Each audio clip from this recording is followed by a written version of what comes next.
この番組はご覧のスポンサーの提供でお送りします。Alrighty, welcome everyone. I'm Teeaboo and I am here for Natsume Yuujinchou Shi episodes 12 and 13. Last week we just watched episode 11, which was about a particular photo and more importantly about Natsume's willingness to get other people involved and to actually get in touch with his own feelings and all sorts of layers of things and stuff, and it was really good. This next episode is titled The Door of Memories and seems to be a follow-up, sort of a loose follow-up on the previous episode, because Natsume goes to the Fujiwaras and tells them that he wants to go and visit his old home once before it gets sold off and the chance disappears completely forever. So, seems like that's what we're gonna do. We're gonna head back to that place, and we saw some spooky yokai there, so maybe we'll get in touch with some spooky yokai who were spooky during Natsume's childhood and freaked him the fuck out. Because we've done that a few times, and that seems to be there's like a gold mine of opportunities for exploring Natsume's youth and his like current reflections on his youthful persona through meeting yokai that he knew when he was a kid and seeing them through the different lens that he's obtained over these years and years of dealing with all this shit, and then the more recent occurrences of actually making friends and friends on both sides of the yokai human divide and all kinds of good stuff like that. So this should be interesting, maybe dark, maybe just fun, maybe real spooky, because we're again directly interfacing with Natsume's childhood and it's not a good time. Great, cool. In a lot of previous seasons, we've had like the last two episodes. One of the last two episodes is pretty in depth, and then the other of the last two episodes is like, let's go to a festival, we're all okay. That could be nice. That could be really nice. I would be very happy with that as well. Also, camera stuff, it's a new camera, we know this. I'm messing with it a lot. A particular messing with it thing for today was moving it down a little bit and angled up so that we're like more on an eye line. You'll see if I like that. We'll see if you like that. Comment on the camera stuff. I'm working on it, so any ideas or thoughts that you have would be helpful. Also, I don't know how the fuck to anything when it comes to actually setting up settings and like white balance and stuff, so I'm figuring that out as we go, so that's why I'm all yellow. Yeah, I don't know how to fix that yet. Cool. Let's watch The Door of Memories, Natsume Yuujinchou Shi, episode 12. I've got the episode up and ready to go. Two versions, picture-in-picture version, description, timer-based version, YouTube's beep beep timer. Let's do it. Skip all the nonsense. Let's go. Boom.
All right. We're going traveling.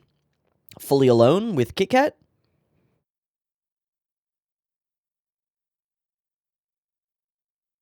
All these lives.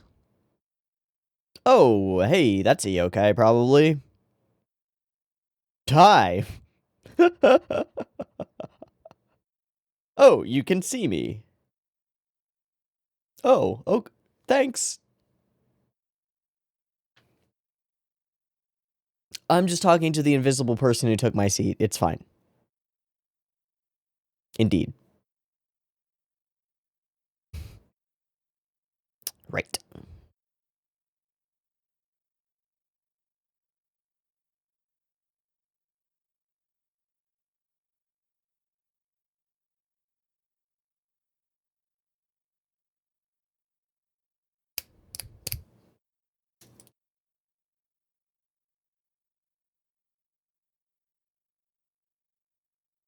Pretty cute cat.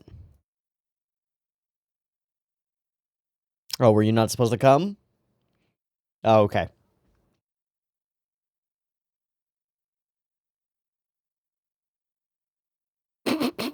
Zero answer. Ooh. That's a cool shot. Hell yeah.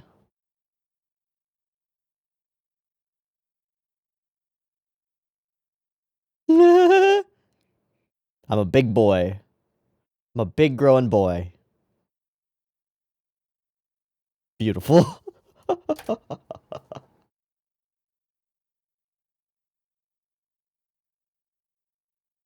Is that your stop? Yeah. Oh, jeez. Oh, jeez.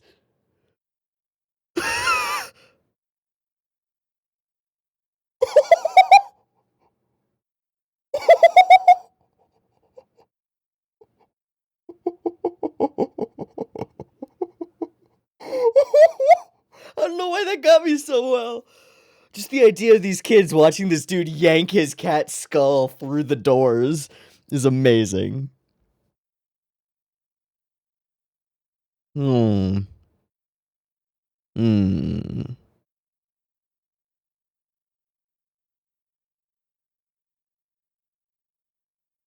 Wow, that musical transition is kind of huge. I need to write that down.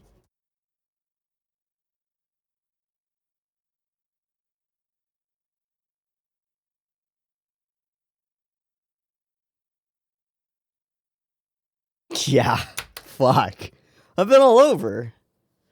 Oh, jeez. Probably not. This is why the Jeepus was invented.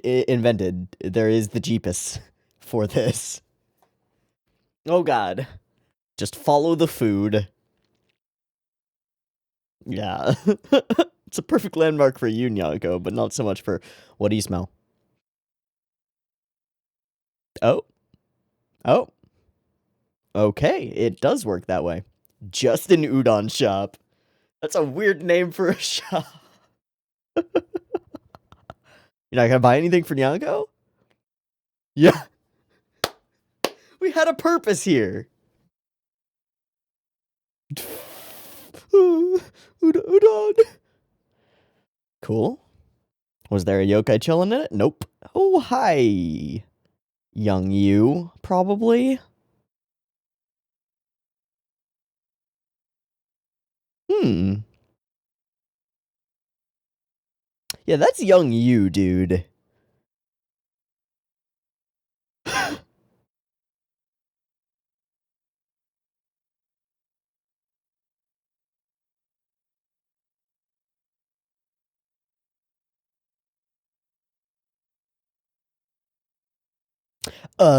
Probably because it's associated with all the bad shit. Why did I forget all these nice things?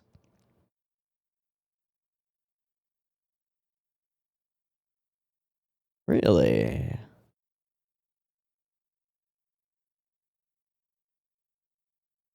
Hmm.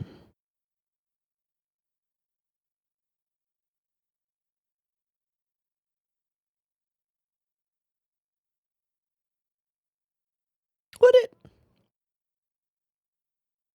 Ooh. Ooh, yeah, yeah, uh-huh. Could be. Oh, Jesus. Oh, God. You a scary cat, Nyako. Really? Would never have guessed that maybe there would be a yokai here.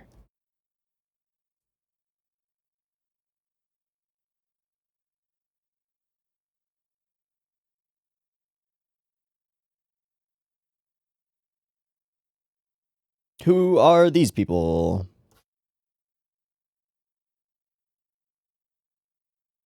Oh. Wait. You were, like, stepsister-ish? You fucking what? No.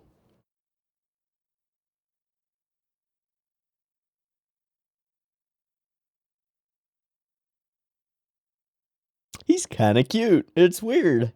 Indeed. Hey? Kana. Hello. This is the uncle, right?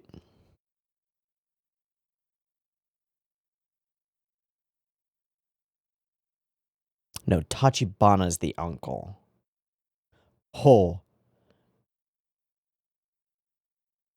Does not want to come in. Oh, hello.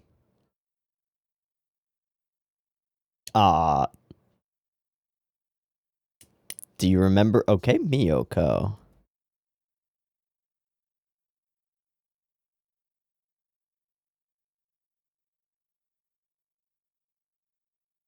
Threshold shot. Threshold shot. Threshold shot. Oh. Oh. Okay. I don't fucking know. If I don't look at it, it won't. Okay, so there's some, like, underlayer of bad juju here? And it's metaphorical, maybe? What if? What if? That would make sense. Ah, just your room. Oh, no, just your house. Okay, this isn't your house. This is... Okay.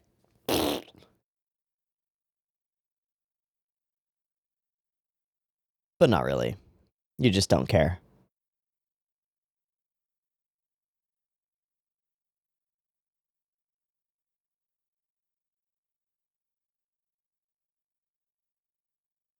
Hi!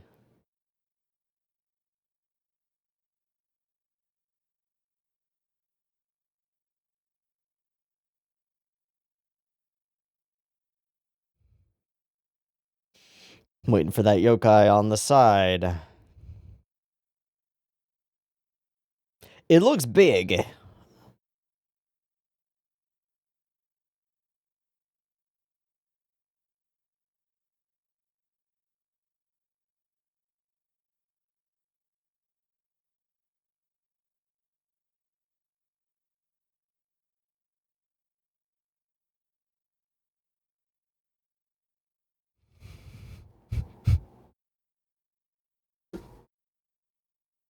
Damn.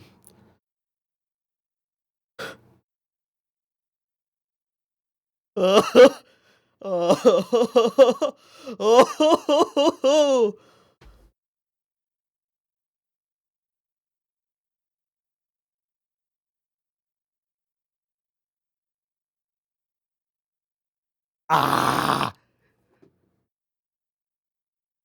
Hi. Just don't look at it, dude. Just, like, ignore it.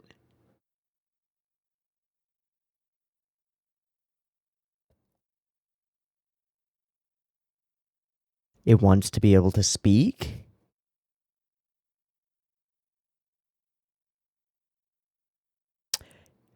Walk outside. He's still a liar. Whoa. Do not give it more capabilities.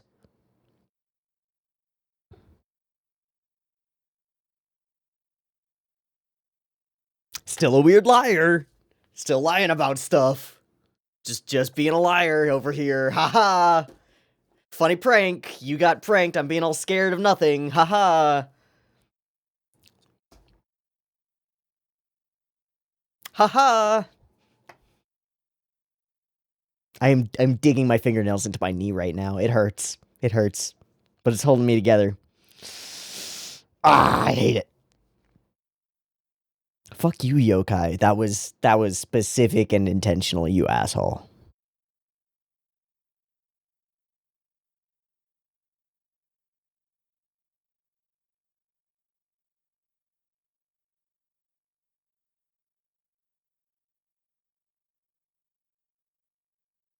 Sure.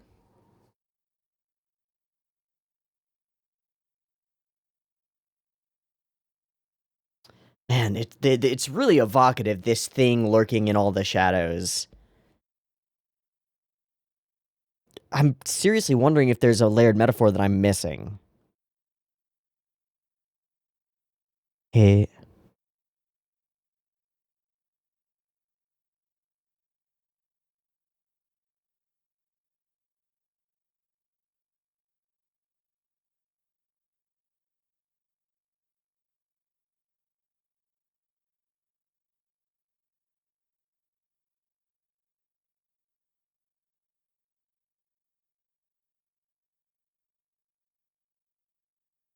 Whoa. Whoa.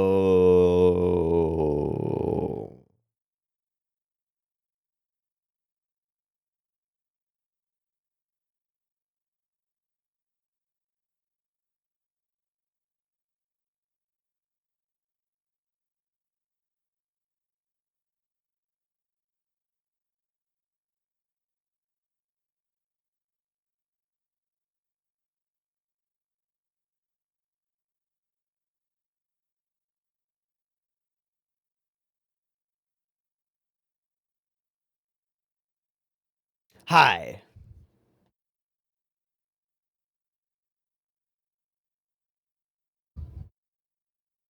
You shut up. That's the cutest fucking cat.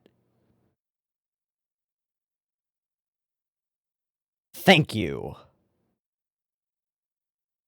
Big snap out. You just got clocked by a fucking cat. No, he got right crossed, full decked by a cat.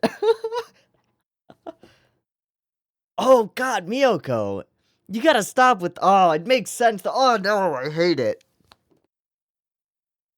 I gotta get the fuck out of here. Haha. A lot. Plenty. This random cat that hit me in the face. I'd rather not. I just almost got my mind destroyed by a monster. No thanks.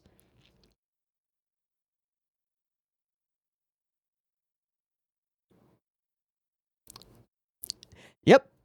Speaking of faces, let me get the fuck out of here. Thank you. Oh my god.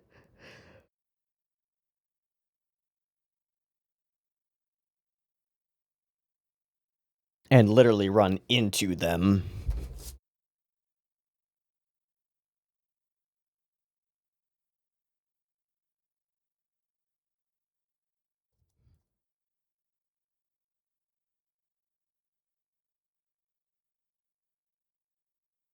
Oh, that's cool. That's less cool. That sounds nice. Well, I'm sorry, what? Please explain.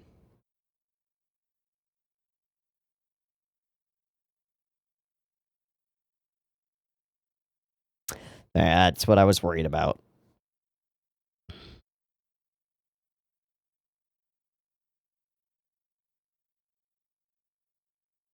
It wants Miyoko.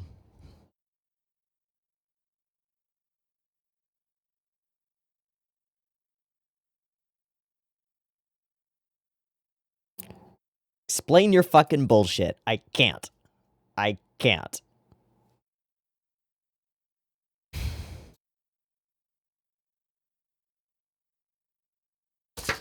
Oh, I'm just weird, dude.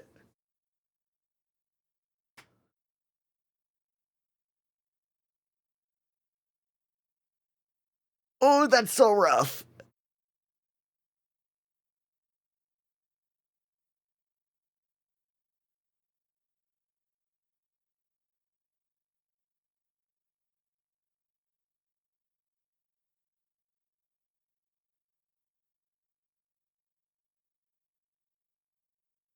Whoa. That was a weird, dangerous thing to say.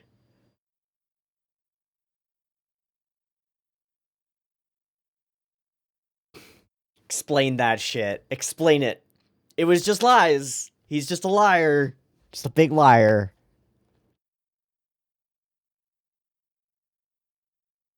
He's Natsume. It's how he is. Ooh. No, we're better than that.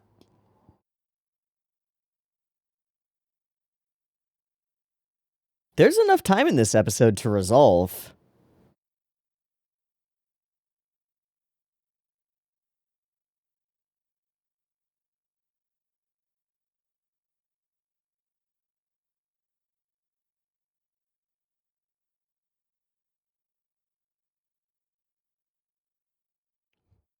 Aren't you glad you didn't eat udon?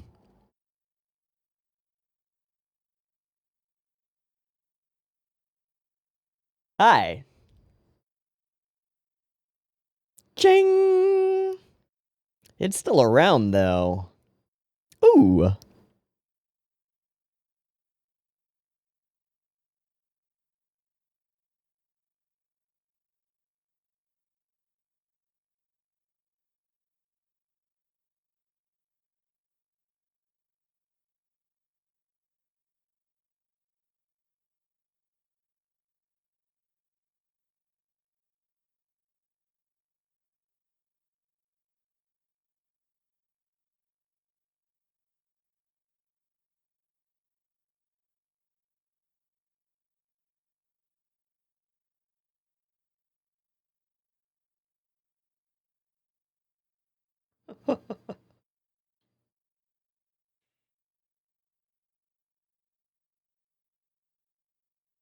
Very good point.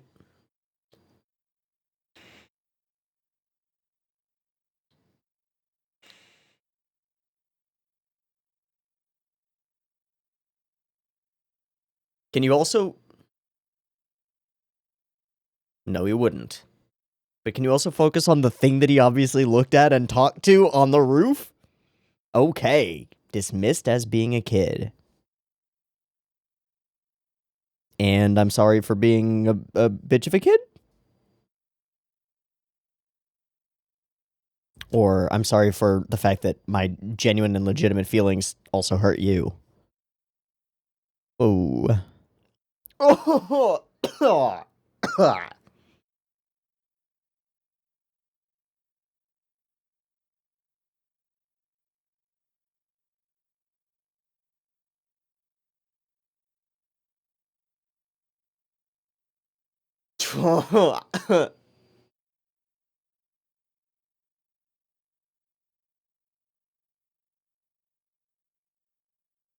What the fuck does that even mean? What? Yeah, what does that mean? Oh, jeez. Fuck. Holy shit, kiddo.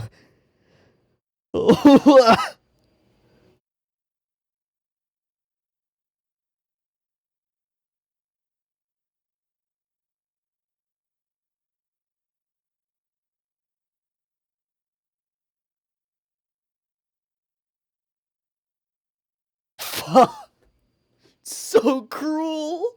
It's so casually cruel.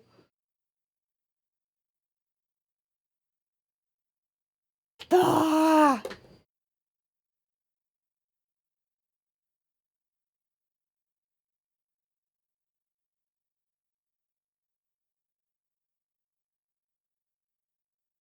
Gonna follow him?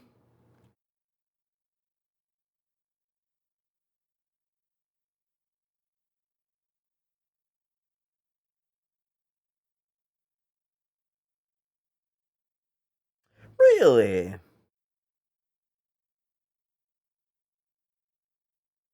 That's a great question. Oh, that's why. Okay, we're not resolving today.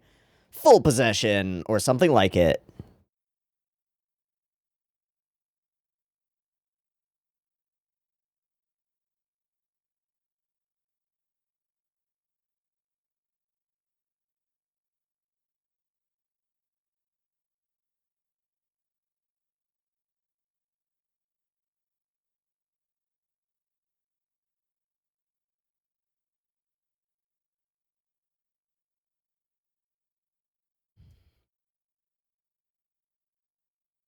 Holy cliffhangers, Batman!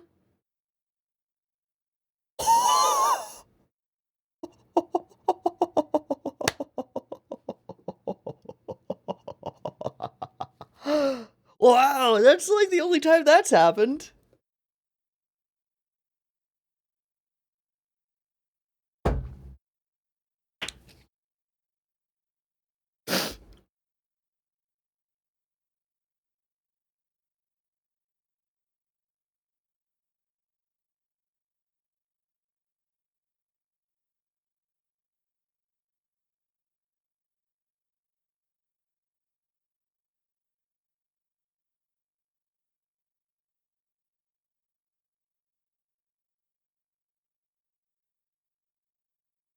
Ooh.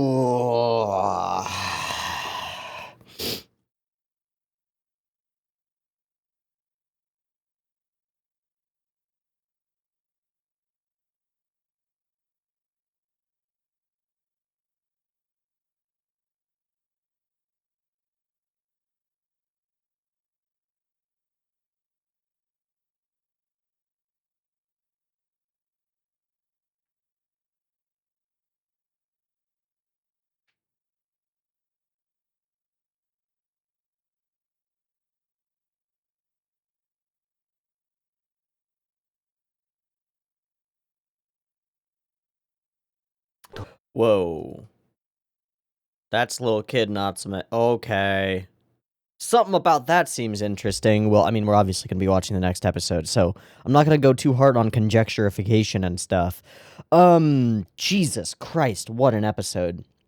So, okay, the biggest thing here, there are a lot of big things here, but one of the places where I want to start is the nature of this family. We've seen a couple of different of Takashi, young Takashi's, like the families he stayed with. And a lot of them that we've seen have been kind of not great. We've had alcoholic parents, we've had obviously neglectful parents, we've had rough situations across the board. This one's a bit different. This seems like a pretty solid nuclear family with parents who aren't, they're not Fujiwara tier godlike amazing, right? Like the Fujiwaras are saints, legit saints. But these parents obviously fucking tried, right? They tried. But what they didn't really manage to do was create inclusion for Natsume. And the biggest, like, problem in this familial dynamic is not the parents, it's Miyoko, right? And her whole thing is so shitty in, like, a little kid shitty way, but also so reasonable and, like, rational, and it makes so much emotional sense that she would be really pissed about this random dude who seems to be getting all the attention from her parents. It reminds me really distinctly of the opening sequence of Gosenso-sama Banzai, which is a really weird place to take this, but I'm taking it there anyway, because that opening sequence talks about the cuckoo and how, like, cuckoo birds as a metaphor are great for this sort of a situation, because what they do is they go into the nest of another bird, they lay their eggs there, and then they just sort of peace and leave the other bird to nurture their young until the young hatch and push all the other birds out of the nest. And as far as, like, childhood familial relationship dynamics, that makes a lot of sense for a lot of, like, foster home situations, or like late adoptions, or finding out about a half sibling, or that kind of a situation where somebody new invades the safe, stable home life of a stable nuclear family, and the other child in that situation absolutely lashes back. For obvious reasons. Like, this is my home, these are my parents, now they're lavishing attention on you instead of on me. Stop acting weird to try to get attention from my parents. When what's going on, like, there are a lot of layers of projection, and, like, oh, they care as much about this type of attention as I do. Lots of layers of projection and fuckery going on there. But, like, it makes a lot of sense for these parents to be like, our kid is doing okay. this kid is not doing okay. We're gonna try to be attentive to Natsume because he's obviously not doing okay. And then it just happens that because of the circumstance of the other child, that just cycles around into more like emotional violence and awfulness, and it's really bad. It's really bad, I would say. So we get all of that from Miyoko, and we get glimpses of that from these parental characters.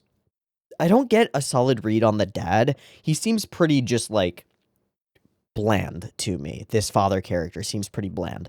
The one emotional read that I get on the father character is like we get that flashback scene where you were taking the attention away from my mom and dad, and then she remembers herself as a kid too.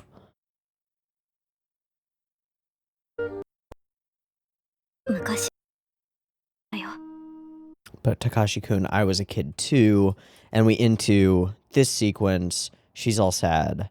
Hey, why are you sad?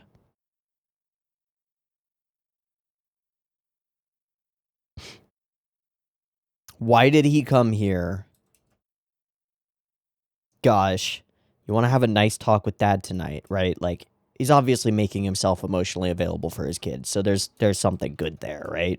And then you can go to school with Takashi-kun tomorrow, and then cut to going to school with Takashi-kun, and it's horrible. It's horrible. Stay the fuck away from me. Don't associate with me. Also, I'm going to ask a bunch of prying questions that are just childishly cruel. Like, they're that kind of like, oh, Miss middle-aged woman, why aren't you married kind of vibe, right? It's like, oh, why don't you have kids? Well, maybe there's a reason for it, and maybe you shouldn't be bringing it up. And you're a kid, so you have no reason to understand, like, the complex emotional nature of the questions that you're asking. You're just hurting other people, but you don't realize that you're doing so. This isn't like hurt people, or bullying. This is dumb childishness that's just casually cruel.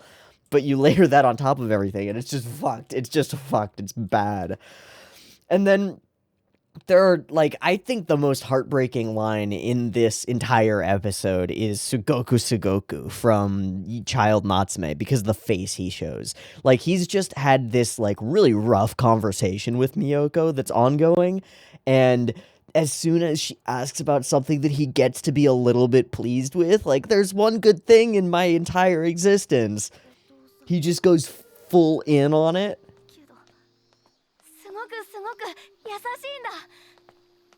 Hey, what a fucking weird thing to say, you fucking weirdo. You don't even remember him. How do you even know that he's nice? Like, we know that Natsume has this, like, internal, like, some perspective on his father, this image of them on the porch having lost their mom, and, like, he was really nice. But to her, it's like, that's super weird. Also, my dad's cooler. Duh. Well, sure, your dad's cooler. Mine's fucking dead. Like, my dad is gone. Of course your dad is nicer. Gosh. Jesus. Ow. My soul. And then there's all the layers of how did I forget. And I wonder if there's something sinister there, or if it's legitimate on the how did I forget. Okay. There are a number of other things that are cool in this episode. The general banter between Natsume and Nyanko over the course of the episode is fun. This whole walking home sequence where he's walking in the footsteps of his child self and remembering all of these other things, these like external things that are related, that are in this area that he's forgotten all of. Like, he's pushed it all to the side. All the good stuff, all the bad stuff, all the everything is just pushed away. And that's poignant, I think. I don't know.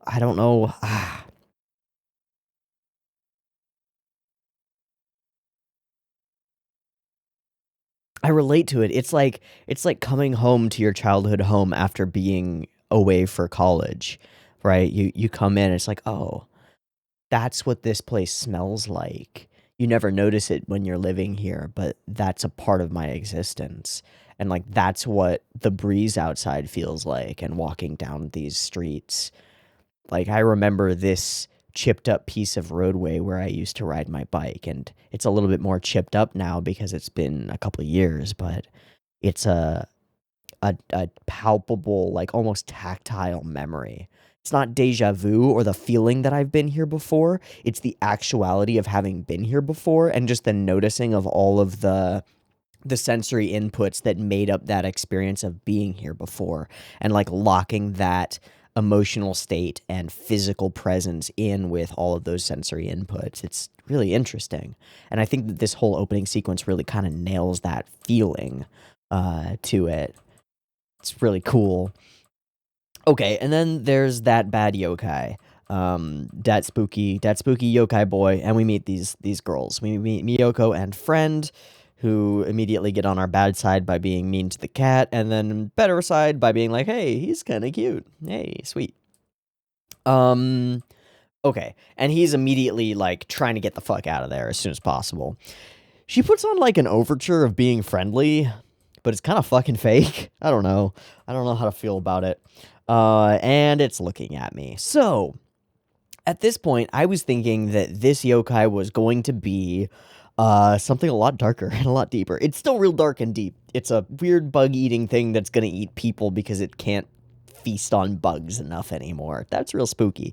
I thought it was gonna be much worse. I really do. I thought it was gonna be like, this is an emotionally abusive family, and as long as I just compartmentalize that and don't look at it, it'll be fine. Or like something horrible. I thought it was gonna be something horrible about the dynamics of this family. Like, this dude, I think the reason is because this guy, the parent of the family, seems so vanilla cookie cutter to me that my narrative brain immediately goes serial killer or wife beater or rapist or something. Like, I'm so sorry that I'm putting that in play here, but like, that's what my brain does. We introduce this character who's so flat and bland and just like, yeah, it's kind, and there's weird tension between him and Natsume has like repressed memories about this place.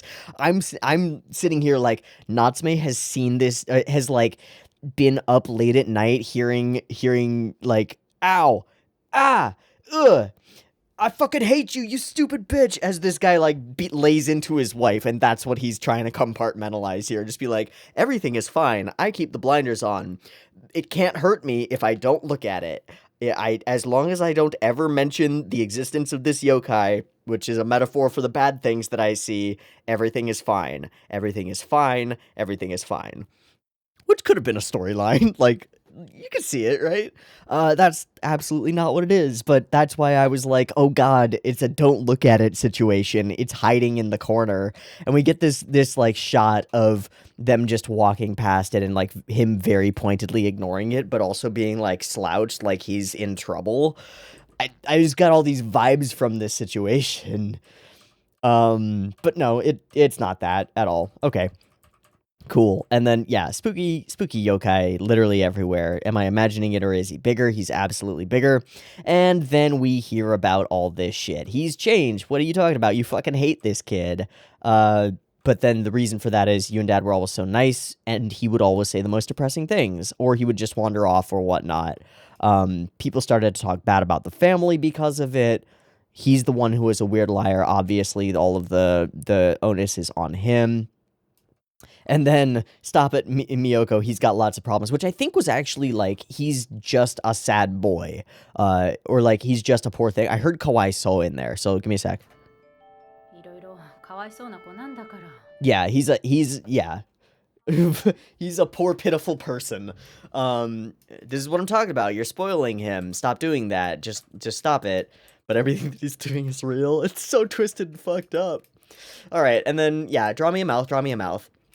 But this whole encounter seems, and I don't know if this is true, but it seems to be orchestrated to cause the pencil to fall, so that he'll have the thing to draw the mouth.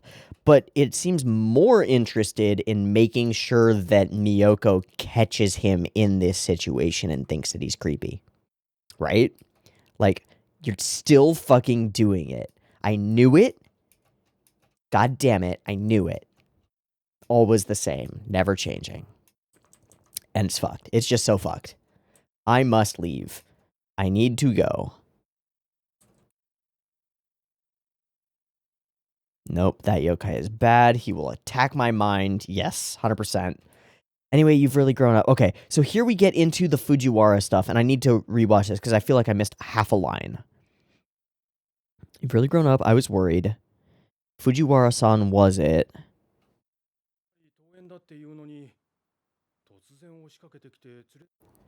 Yeah, I think it's that they were actually worried about him, right? Like that they were worried about giving him up to somebody else because they thought they were really trying. That's kind of crazy. Is that what's blowing Natsume's mind here? Like, oh, this family actually tried and cared about me, and I caused problems for them, but like they were still willing to try and care about me. Damn. So I thought they might not know how to treat you. They never had children, so I thought, right. And then he's getting this in the background as well. And this father character is like, oh, have you been eating? Like, we could feed you. We got food. You want some tea? You want some other stuff? And that's just overcoming him as well. If you draw one, I'll eat all the people who say bad things about you, which is a strange time to bring this into play, since he's realizing that the people who say bad things about you don't necessarily know what the fuck they're talking about or necessarily mean it later, and they have a chance to like change. And then visually, this whole sequence is amazing. It's really fucking scary and spooky, and he's like this horrifying like hair tentacle entanglement thing is happening in the middle of the living room while this dad character is still talking to him. All the dark thoughts, all the sad memories, and the warm ones, I'll eat them all. No? No. And this seems like such a season 1 temptation for Natsume, right? But he's in such an emotionally fraught state that it makes sense that this could work. It's weird. It's weird. All right, so then there's this. There's, yeah, what the heck are you doing? You're being fucking weird. Are you going to say something weird again? I gotta love Nyanko as like I just hear like the riff from The Good, the Bad, and the Ugly as he like slams open the saloon door and like, I'm gonna save the fucking day. Nyanko the savior is dope as hell. And he's running around everywhere. Full, like they say that he scratched your face. No, he full right cross decked Natsume across the chin or across the cheek and knocked him out of that presence. Fucking excellent. And then, yeah, thanks for the key. Gosh, I just want to get the fuck out of here. And then she's like, why are you so, like, weird? Stop being so weird. And then there's the line that it likes to foster the darkness in human hearts and then devour them, which makes me think that it's been working its magic as much as possible on Miyoko, and is, again, why I'm thinking, like, it wants Miyoko. You're just like you were. What's your problem? Just don't try to get attention from my parents by being weird. Holy shit. For real talk, not trying to do that. Never was trying to do that. Definitely not trying to do it now. I got the Fujiwaras. I'm set. I'm solid. But it still makes sense. Like, this conflict has never been resolved for her. And he can't resolve it for her by telling her what's going on because she won't believe him. But he can do what he needs to do, which is yell something strange to an entity that she can't see on top of a roof nearby, and then tell her, I won't take your family, which is exactly what she's worried about. And so, demonstrates Natsume's emotional intelligence for sure. Whoosh, away we go. We run away. We get to a place. We get tackled by the yokai. Also, there's a sequence where we see their childhood from her perspective instead of from his. So I'm hoping that she comes after Natsume and somehow is involved in what happens next, but it looks like we're going to be spending some time in young Natsume's mind, which is a scary place to be. Okay, cool. Rough episode, painful episode. The Door of Memories, and now we've stepped through it, so... memories. Memories. All the sad memories and the warm ones, too. Cool. Hoping for some warmth in this next episode, because this was mostly sad. Cool. I'm going to take a breaky thing and do a singy thing and be back for the next and final episode of Natsume Yuujinchou Shi. See you in a moment. Alright, welcome back. We're ready to roll for The Long Way Home and the final episode of Natsume Yuujinchou Shi. Let's get into it. Beep beep timer. Let's do it. Let's go.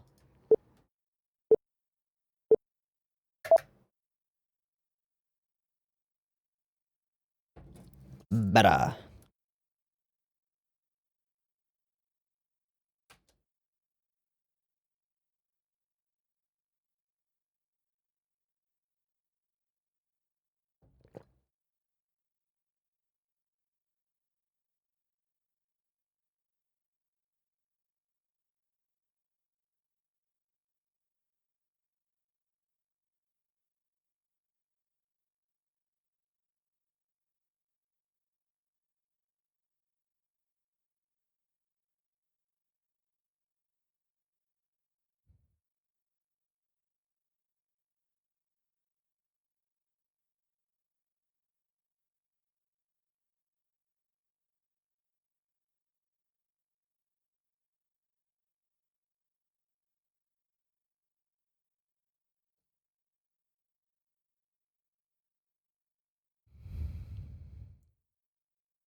Alright.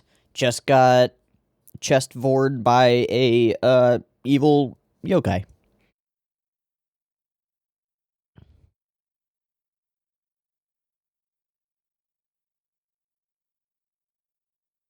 Yeah, figured.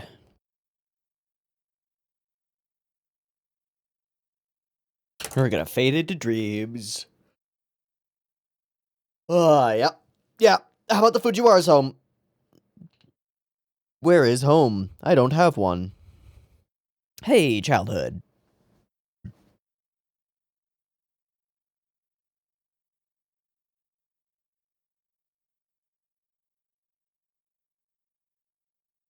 Haha, so funny. Haha.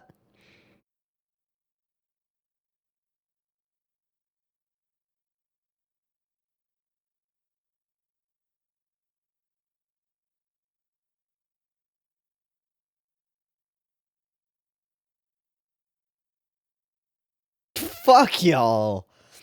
Double, triple fuck y'all.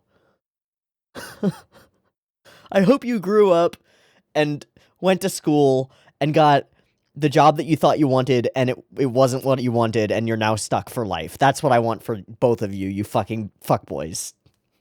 I want your lives to be ruined and miserable forever. Hello, Shrine. I'm sure there's not a yokai in here or anything. For now.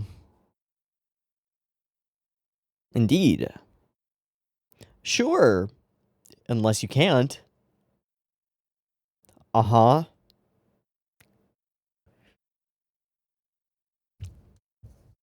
T-minus 10 seconds till somebody else comes. Sorry. I'm sorry. Oh, we are in childhood. I'm angry. So I'm hurting myself.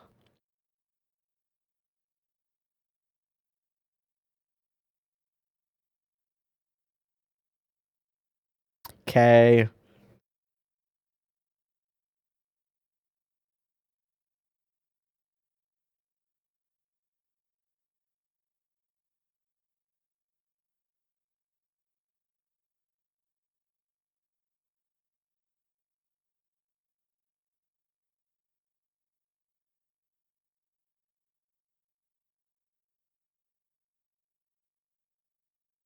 Oh, Jesus. You feel bad about just eating the food?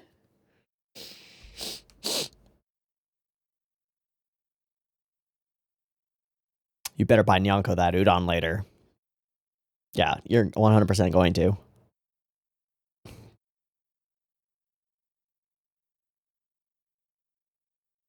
Just starving?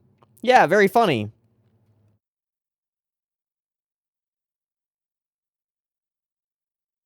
Oh, fuck. Oh, here we go. God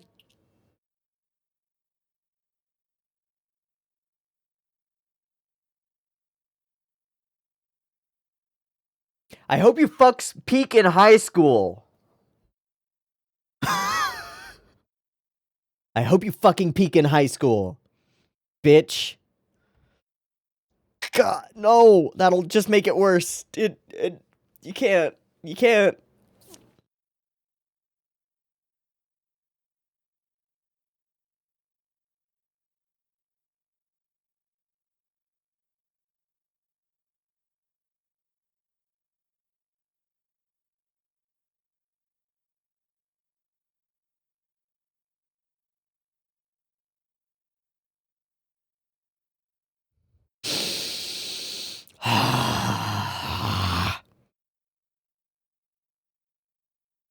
So this was the day that happened. Yep.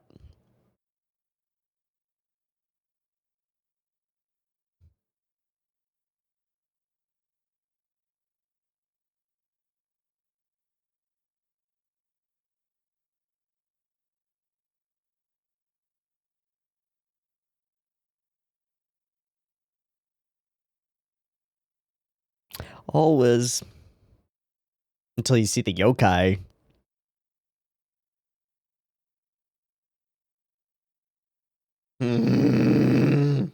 Oh, look what? Oh, look at what?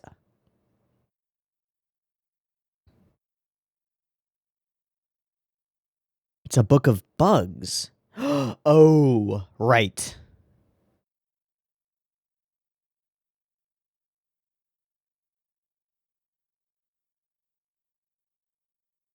Monsters, monsters, monsters, monsters, monsters. Whoa. Why not? Oh, okay. Oh, okay.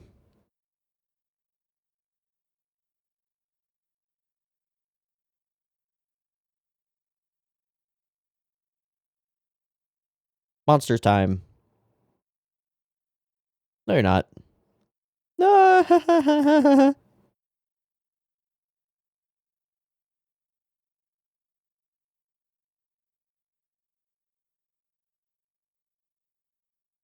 Walk further behind me. Stay the fuck away.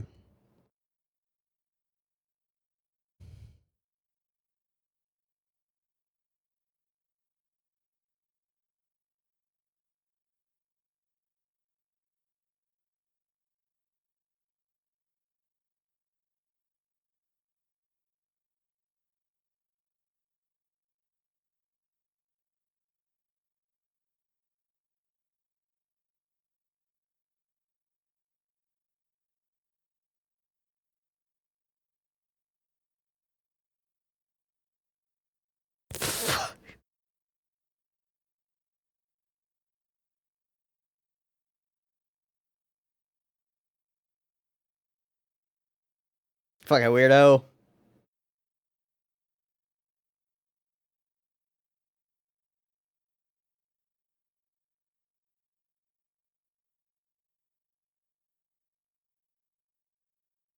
Oh, she is full crying now. Oh.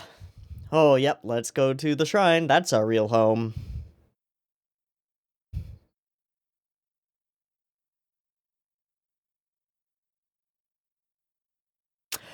Right. I did go one time to try to find it. Why did I forget about that? Oh, God.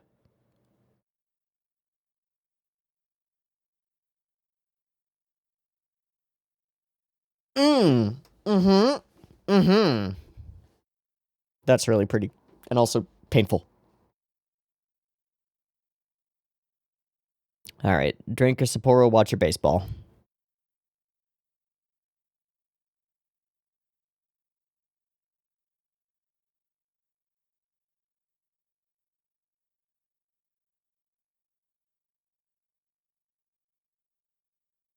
Sure.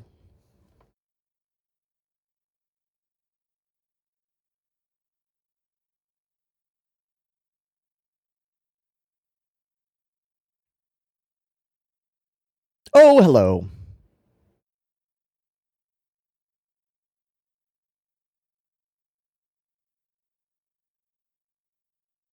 No thanks.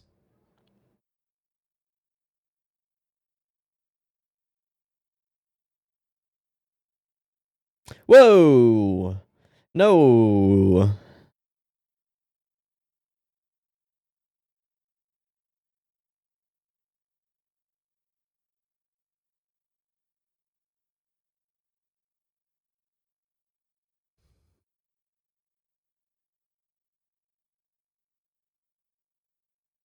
She's gonna follow you here.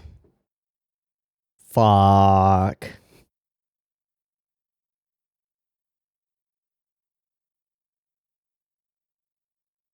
Ooh, storm clouds. Oh boy. It's gonna be cold and rainy in just a moment.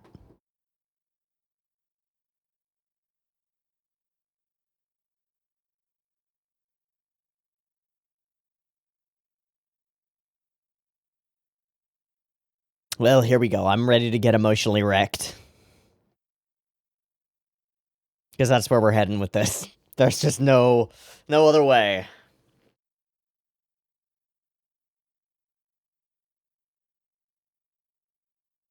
That paper's gonna get wet, kiddo. That paper's gonna get wet and the ink is gonna run, kiddo. Oh, God. It's all about causing problems.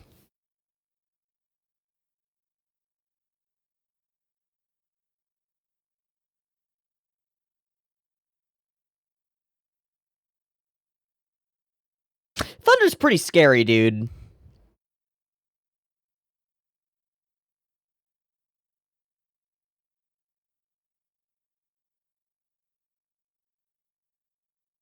He just stayed there. And they came out with a search party looking for him. Because they actually give a shit. Ah!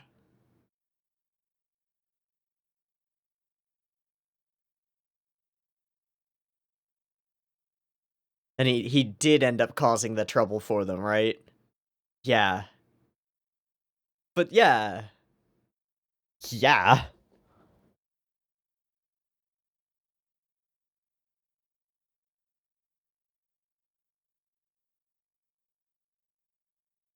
Oh, yeah, let's go eat dinner with Miyoko, because that always goes well.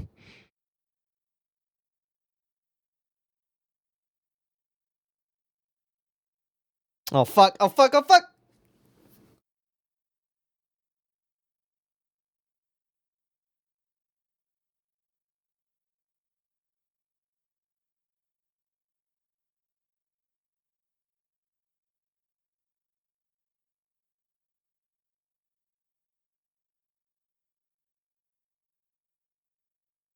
Okay.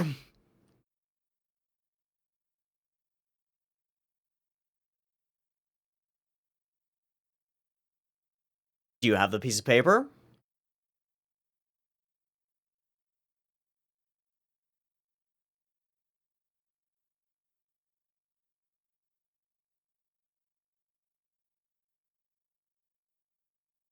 There's nothing there. You're gonna get fucking pneumonia.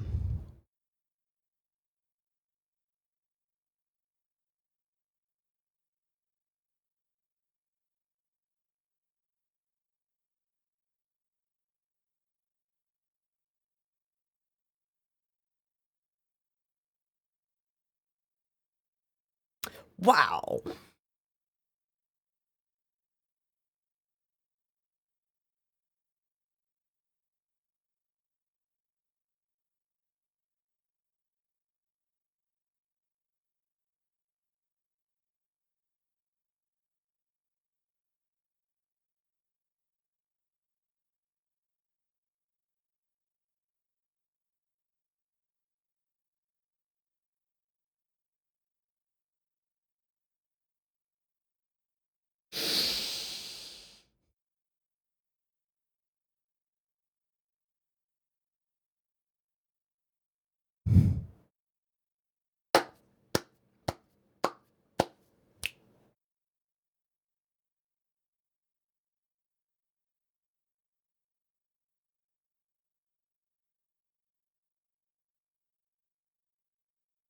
No.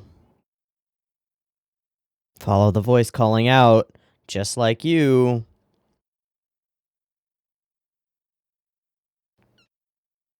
Oh, they'll be there when he... Where's your real home? Whoa, he just zapped?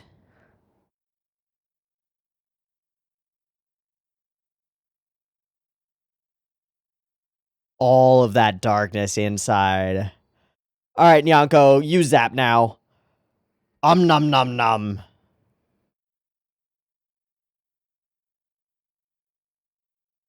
No, they're a part of what makes me who I am. Fuck yeah. Great.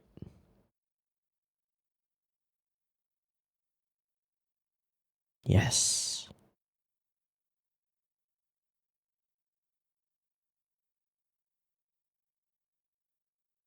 Okay.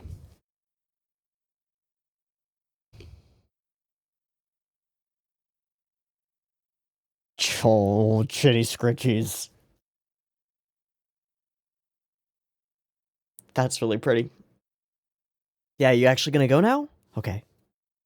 Because that's how we have to end it. No, they have to get udon. They have to get udon. They must. If they don't get udon at the end of this episode, I'm gonna be fucking pissed. That was like a full setup.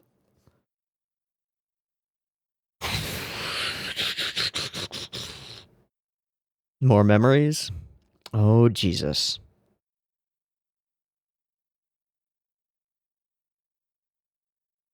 In the garden?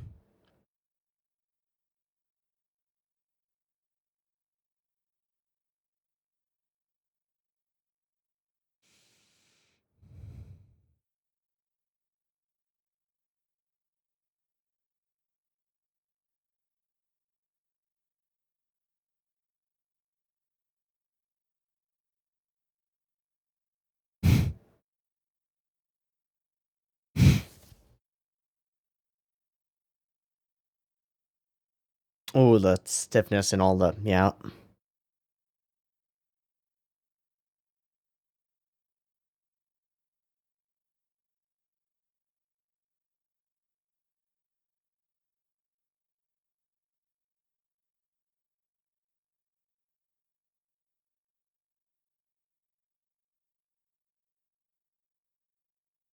Will he find one something? Or is there just nothing here? Oh?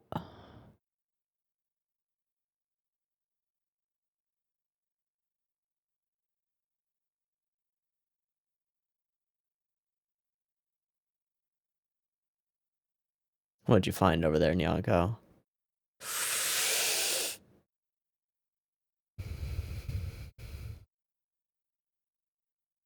Oh god, the bell's here!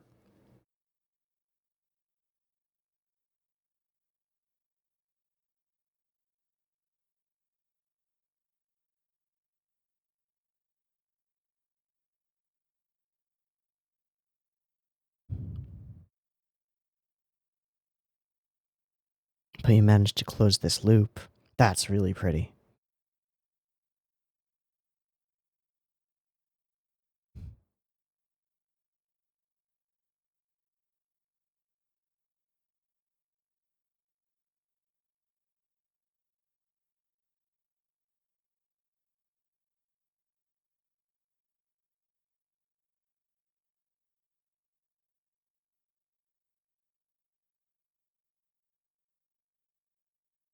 What if I remember and it hurts and it just hurts so much? What if that's good? What if that's okay?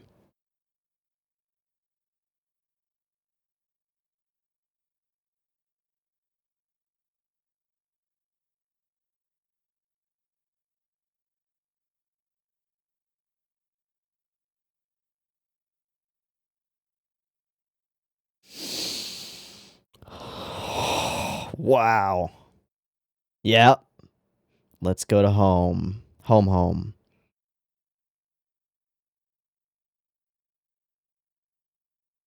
We don't know we don't get to know what that is. Okay. Fuck! That was the one. Come home. She made udon. Tell me.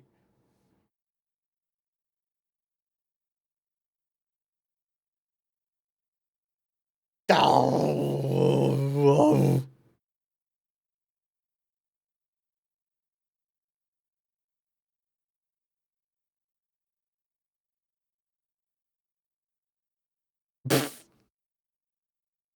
Sometimes getting lost can be fun too.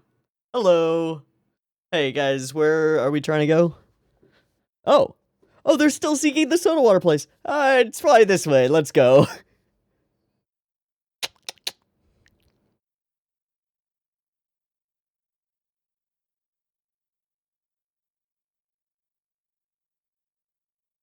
No, no. Get the fuck away from my Taki.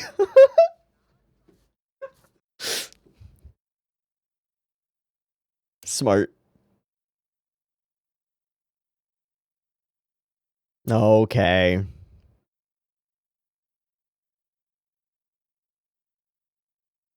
It seems to be. It is bubbling.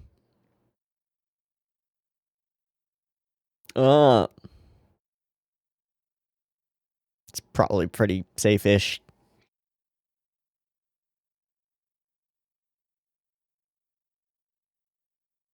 Oh, fuck. Everybody's also...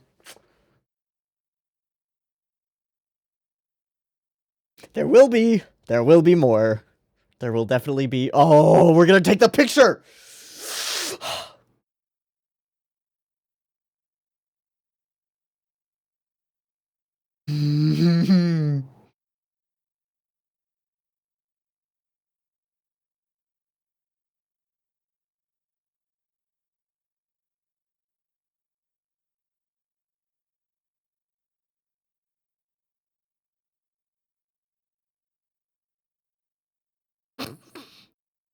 Can we get Nyako in that shot?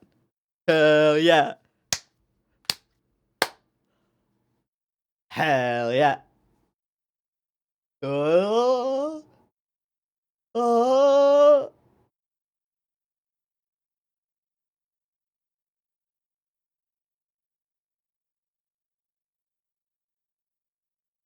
And that's the new photo.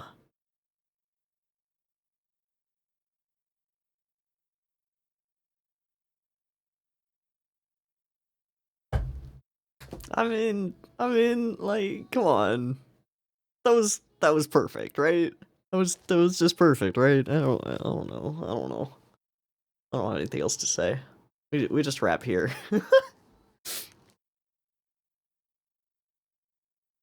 All right. All right, let's do the job.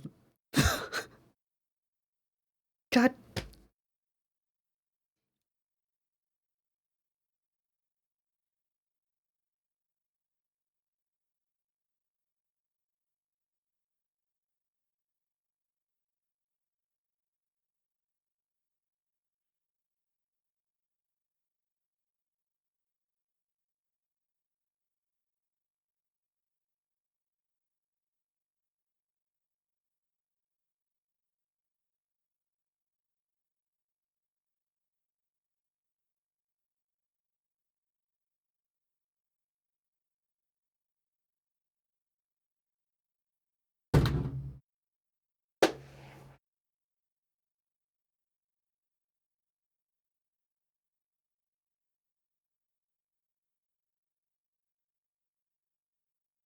Is there any kind of thing at the end? A thank you or just blank? Okay, just blank. Cool. Ah.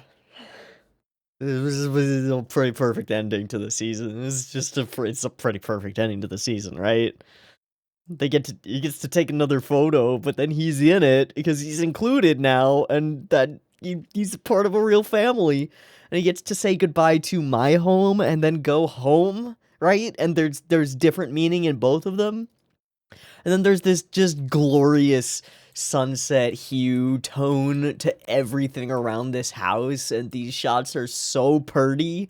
And then this shot with the like high saturation royal blue merging through purples into the orange and then reflected on the landscape of the river is so tight. It's so nice. It's so right on the money for the emotional content of the episode. Ah, it's so good. Okay, so we open with setting the scene. We meet some kids who I hope live demeaning, terrible office jobs, hate their lives, and have bad relationships with their families that hopefully don't lead to like cruelty to their children. And I hope that their children get access to therapy young and are able to get out of that situation. But for those individuals, minus their impact on anybody else, I hope bad things for you, you fucking evil children. Grr.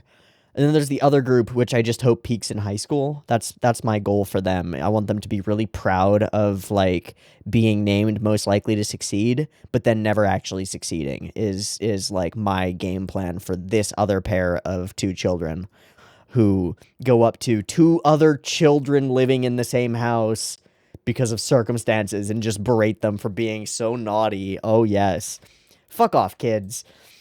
This is an element of Natsume Yuujinchou that we talked about before, but gosh, making kids cruel. Ugh. Ugh. Yeah, and the full internalization of all of it. I have to apologize. She didn't do anything, and it's my fault for coming to this house, full stop. And we see all of these other sequences from his perspective. And the lack of eating. So, okay, I don't quite get the lack of eating thing. I get the feeling like Natsume stops eating because she stops eating, right? Because he feels super fucking weird if, like, he's eating the food of this family and their daughter is not. Which is why he ends up being hungry all the time, I think. Fuck. And then she's not eating because she's just mad. She's just angry, which is reasonable. It's reasonable to be fucking angry. It's not cool, but it's reasonable. And in this moment, like his one time of alone time, would it be okay for me to go and look at this thing? Yeah, I guess. No, it's not. I can't look at it.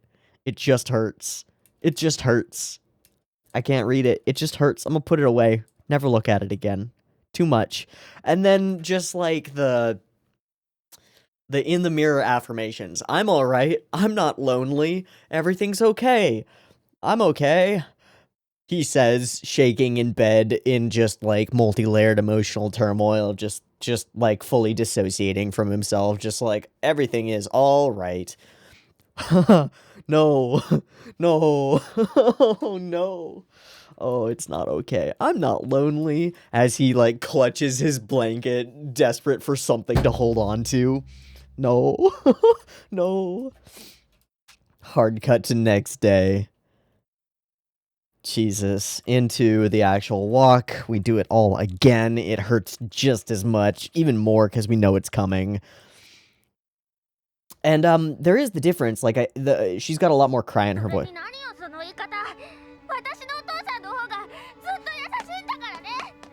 Oof. Real home, we find this location to be free. There are all these moments of, like, pendulum swinging into hope, and then immediately crushing himself with reality, but, like, cruel to self natures of reality, right? I might be able to remember more about my dad. And he fucking, like, bursts upward. I love this cut, by the way. The, like, leg springing up and then counterweighting on the hips to get him up makes perfect sense. And it's emotionally poignant. And then it fades immediately. And he's like, but what if I remember things and it just hurts? The way that my other memories just hurt. Maybe I don't want to do that.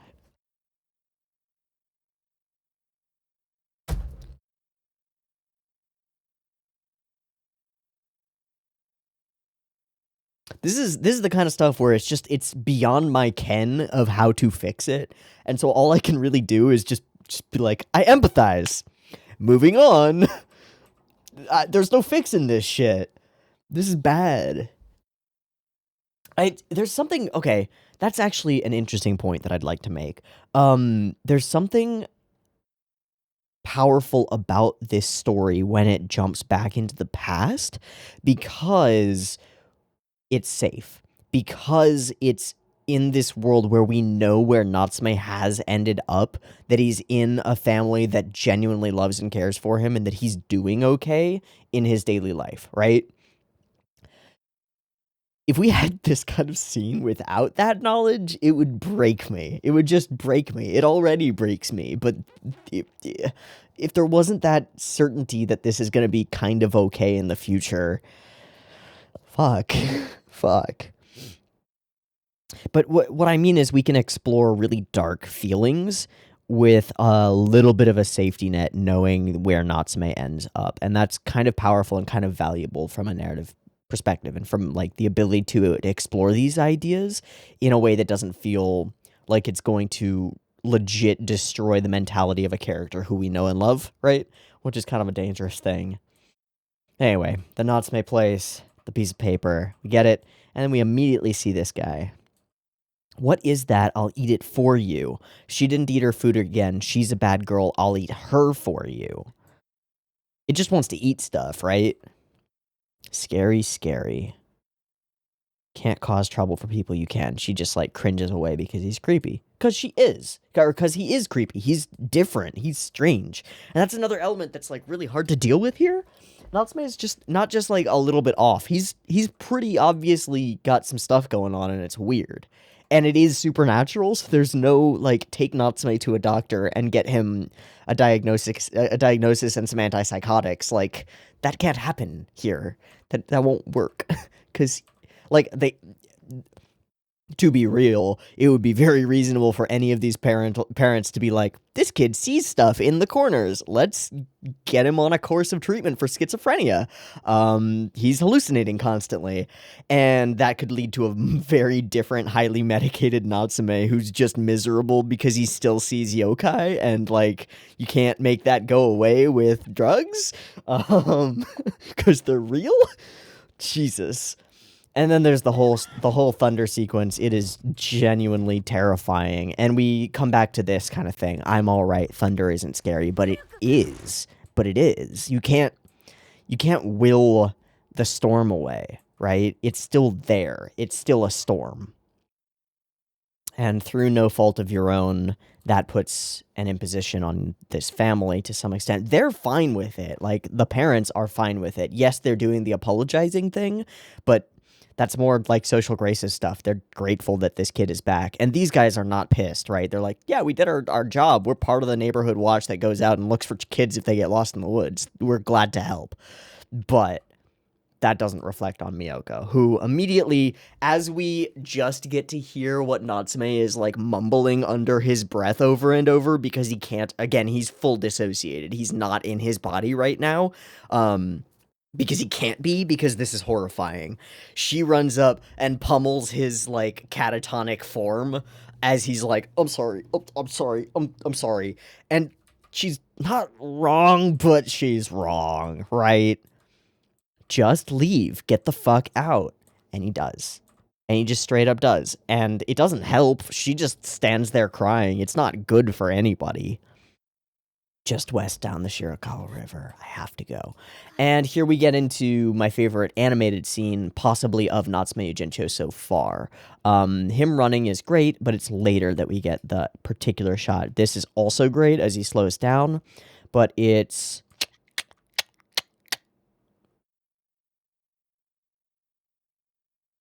right here. This cut. This one. Stagger, stagger, stagger, drop. Just this. This is perfect. This is perfection. Right there. All the hair flow, all of it is just perfect. And then the struggle to get back up, and then the failure. And that's what brings us back into this moment. And of course, like, the reason that this scene matters so much, this falling over scene, is because we're just told that he failed. Like, he did not get there. I called his name again and again, and I learned that each time nothing called back. No matter how much you want something, how much you reach out for it, how many times you scream for it, sometimes it's out of your reach. That's a harsh truth about reality. It's just, like, so much, it's in such stark relief because he's calling out to his dead father because he just got ostracized from his current familial situation, and he feels completely lost in the world and hated by everyone. And so he's calling out to something that's outside of his reach, and it is. Thanks, I hate it. Thanks, I hate it. And it's perfect. I never did make it there. I got lost and ran out of energy, and then we see that visually, right? Fall. Ow, my soul, it hurts. Everything, I'll eat it for you. Draw a mouth. And this is Natsume's answer, and it's the one that he's come to over the course of the entire season. No.